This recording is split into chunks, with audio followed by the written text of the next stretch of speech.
Acest videoclip mic este dedicat tranzitului lunii. Ceea ce doresc să vă explic este că în momentul în care se face un horoscop zilnic sau pur și simplu auziți la radio, televizor, oriunde, este în funcție de lună. Dar în funcție de lună, în general, în ce semn se află, dar nu în funcție de astrograma voastră personală, care poate fi total diferit de ceea ce auziți voi. Iar acum vă voi arăta de fapt cum se reduce din astrograma pe care voi o aveți, astrograma personală, distanța lunii și în ce casă se află în funcție de lună. În funcție de luna voastră, nu luna în care se află în tranzitul respectiv.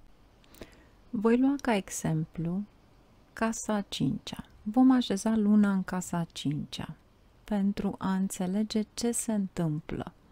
Deci nu mă interesează nici ascendentul vostru, absolut nimic, ci poziția în casa în care se află. Să zicem, acum avem un exemplu bun, pe 12 august 2022, în calendarul vedic, luna va tranzita, va fi lună plină în Capricorn. Deci, cum se manifestă pentru unii dintre voi? Cei care aveți luna, oriunde, în ce casă, orice casă pe care o aveți, veți găsi unde aveți în cele 12 case, unde aveți Capricornul.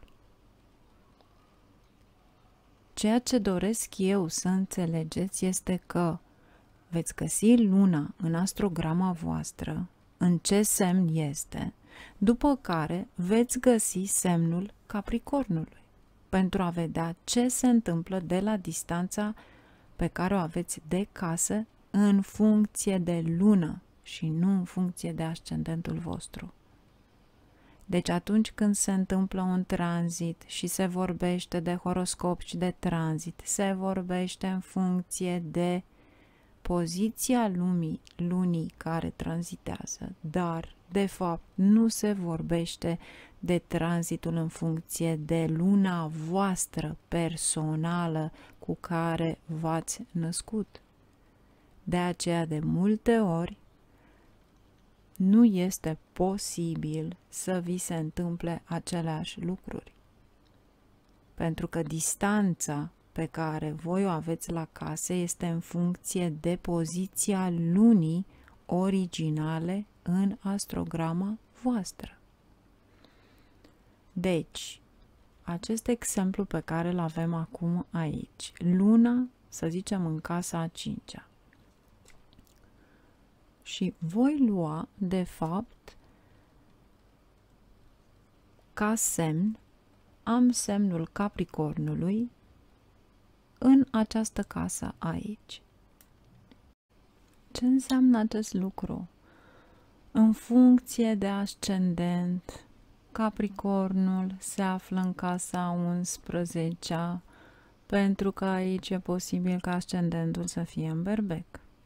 Dar pe noi nu ne interesează ascendentul, pe noi ne interesează casa, distanța pe care o avem, de unde este poziționată în mod original luna în astrograma voastră.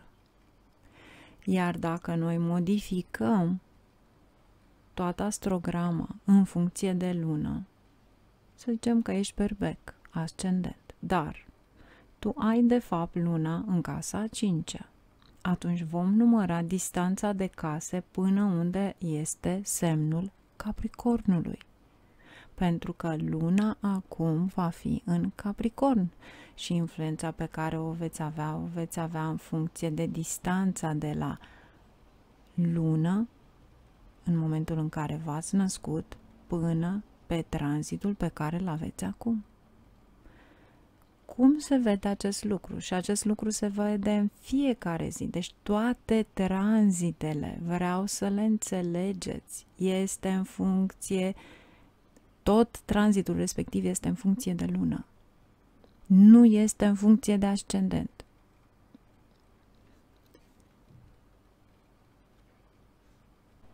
Deci în momentul în care voi aveți luna în casa a 5-a și Capricornul este în altă parte, ca exemplu aici, veți număra casele respective, inclusiv casa în care se află luna propriu-zis la nașterea voastră.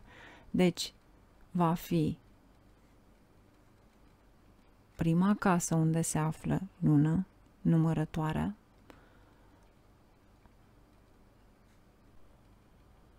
după care va fi a doua casă, a treia casă, în funcție de lună,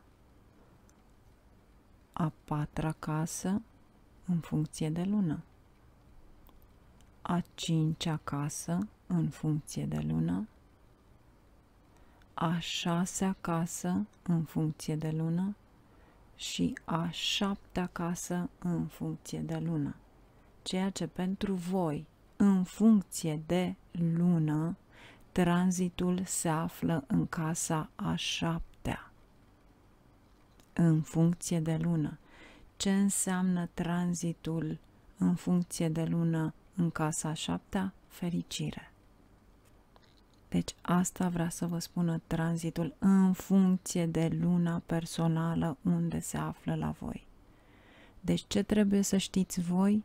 Unde este așezată în ce casă, nu confundați casele cu semnul zodiacal.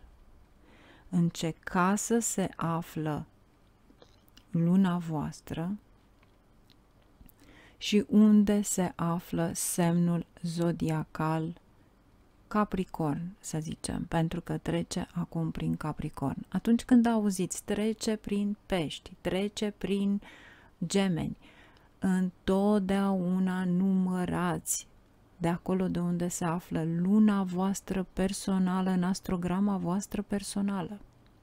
Dacă acum, în acest moment, luna, chiar dacă este în casa a 5-a aici, casa a 5-a, să zicem că pentru cineva este chiar în Capricorn și este în prima casă. Deci, în prima casă, în funcție de lună.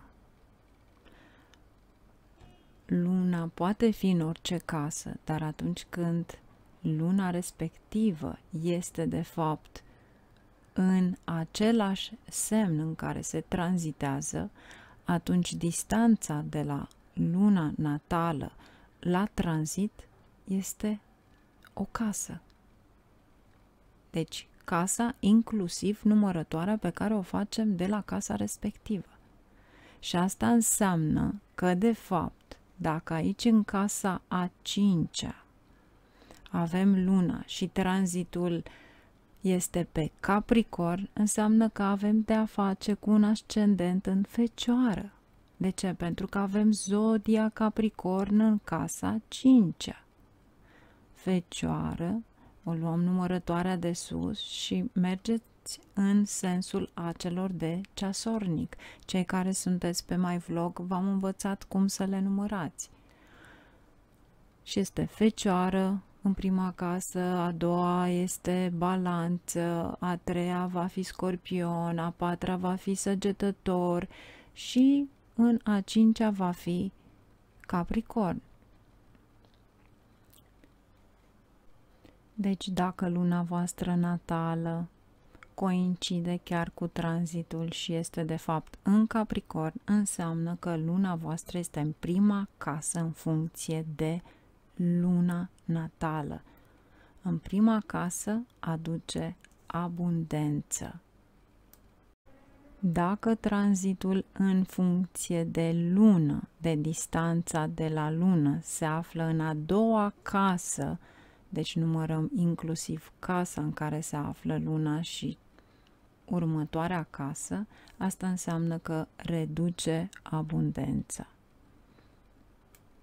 Dacă distanța de la luna originală din astrograma voastră la 3 case, deci unde se află semnul Capricornului, atunci înseamnă că va aduce succes. Dacă semnul Capricornului se află la o distanță de 4 case de luna propriu-zisă pe care o aveți voi în astrograma originală, atunci înseamnă că va aduce teamă, frică, ceva de care voi vă gândiți că se poate întâmpla. Dacă semnul Capricornului este la o distanță de 5 case, deci numărați inclusiv casa în care se află luna, 5 case, asta înseamnă o mică supărare, o dezolare, ceea ce se va întâmpla. Deci voi fi succintă în ceea ce se întâmplă în majoritate în tranzitele respective, dar asta poate fi valabil în fiecare zi, pentru fiecare în parte, atunci când auziți că luna se află în tranzit pe un anumit semn. Voi mergeți direct la luna din astrograma voastră să vedeți unde este, după care numărați casele, inclusiv casa în care se află luna voastră, până la semnul respectiv. Și atunci veți spune ce se va manifesta în funcție de case. Și mergem mai departe. Dacă luna se află, sau mai bine zis Capricornul se află la o distanță de 6 case de la luna propriu-zisă, asta înseamnă că va fi o eliberare dintr-o îmbolnăvire. Dacă distanța propriu-zisă de la luna personală este la 7 case în semnul Capricorn, atunci înseamnă că va aduce fericire. Dacă distanța de la luna voastră propriu-zisă din astrograma voastră personală este de 8 case până la semnul Capricornului, atunci înseamnă că veți avea evenimente neplăcute, pentru că este a 8-a casă. Deci folosim acum Capricornul ca exemplu pentru a înțelege ce înseamnă distanța de la luna voastră propriu-zisă la semnul Capricornului. Dacă distanța de la luna propriu-zisă din astrograma voastră, care am dat ca exemplu că poate fi în casa 5-a, este la o distanță de 9 case acolo unde se află semnul Capricornului, ca exemplu, asta înseamnă o mică îmbolnăvire sau aveți grijă de sănătatea voastră. Dacă distanța de la lună din astrograma voastră este la 10 case în semnul Capricornului, folosit ca exemplu, asta înseamnă împlinirea dorințelor. Dacă distanța de la lună în semnul acelor de ceasornic este de 11 case, ca exemplu folosit acum luna în Capricorn, atunci în casa 11-a vă spune că aveți bucurie, confort. Și în sfârșit, dacă distanța de la luna propriu-zisă în care v-ați născut este de 12 case, atunci înseamnă că vă aduce cheltuieli sau o călătorie peste hotare. Deci, ca rectificare, cele mai bune tranzite în funcție de poziția lunii sunt în casele 1, 3, 6, 7, 10 și 11 de la poziția originală a lunii din astrograma personală. Ceea ce trebuie să faceți de la bun început este să găsiți unde aveți luna, după care veți găsi semnul în care doriți, unde tranzitează de fapt luna. Pentru noi am folosit exemplul acum pentru Capricorn, dar luna stă 2 zile și jumătate în fiecare semn. Deci, atunci când vi se spune luna tranzitează acum în Gemeni, ok, mergeți acolo unde aveți luna și numărați casele până la semnul Gemenilor. Acolo aveți, de fapt, acțiunea respectivă, a tranzitului respectiv. Iar acum voi repeta încă o dată ce înseamnă distanțele de la case, separat, chiar dacă vi le-am arătat puțin mai înainte. Deci, atunci când luna tranzitează în prima casă, aduce abundență. În a doua casă, reduce abundența. În a treia casă, avem succes. În a patra, teamă, frică. În a cincea casă, dezolare, o supărare. În a șasea casă, eliberare dintr-o îmbolnăvire.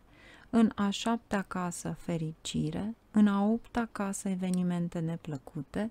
În a noua casă, o îmbolnăvire. În a zecea casă, împlinirea dorințelor. A 11-a casă, bucurie, confort. În a 12-a, cheltuieli sau o călătorie peste hotare.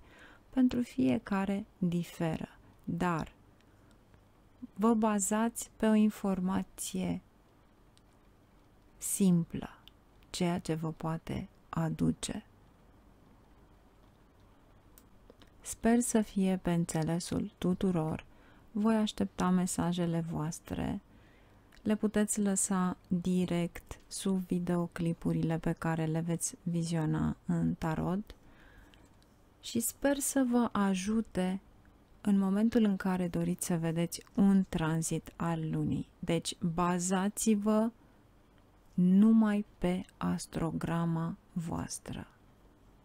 Acolo unde aveți luna și vi se spune în ce semn este astăzi, mâine, veți merge pe casele respective pentru a vedea care este distanța de la luna voastră în semnul în care tranzitează și veți înțelege ce se întâmplă, minimul pe care doriți să-l aflați.